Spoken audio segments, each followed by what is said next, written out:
स्वाती रेसिपीमध्ये सगळ्यांचं स्वागत आहे। आज मी तुमच्यासाठी घेऊन आली आहे ॲपलची रेसिपी। तर चला पाहूया आपण ॲपलची रेसिपी। आज आपण पाहणार आहे सफरचंदाची रेसिपी।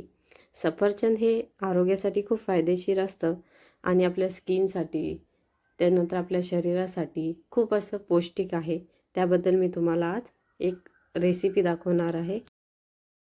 आपण स्टार्ट करूया। ज्यूस पण म्हणू शकतो आपण याला आणि स्मूदी पण। सर्वप्रथम आपल्याला 4 ते 5 पालक घ्यायचे, मग कढीपत्ता घ्यायचा आहे, कोथिंबीर, पुदिना, एक नागलीचं पान। इथं मी सर्वप्रथम एक ॲपल घेतलेला आहे। तुम्हाला जे आवडीचं फळ आहे तुम्ही केळी, त्यानंतर चिकू, पियर्स कोणतेही तुम्ही फळ घेऊ शकतात। मला ॲपल आवडतं, मी ॲपल घेतलेलं।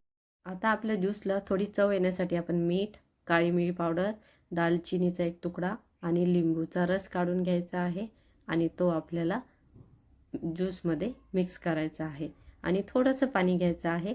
आपल्याला थोडं थोडं पाणी टाकून ते मिक्सरमधून चांगलं ग्राइंड करून घ्यायचं आहे।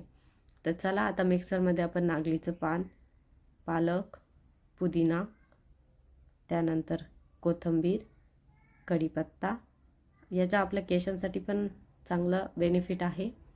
त्यानंतर आपल्याला ॲपल ॲड करायचं आहे।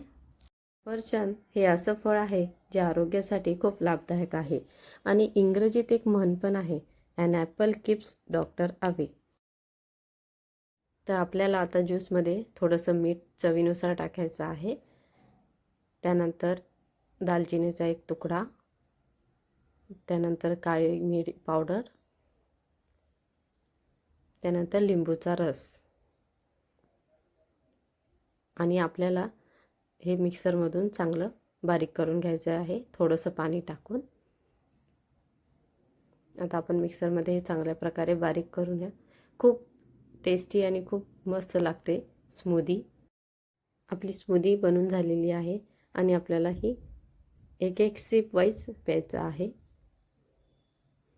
आणि याच्यानंतर मी तुम्हाला काही ॲपलचे 10 बेनिफिट्स आहे ते तुम्हाला दाखवलेले आहे, ते तुम्ही बघा आणि व्हिडिओ कसा वाटला सांगा। सगळ्यांनी लाईक करा, शेअर करा आणि सबस्क्राईब करा। भेटूया पुढच्या एपिसोडमध्ये। तोपर्यंत सगळ्यांना धन्यवाद।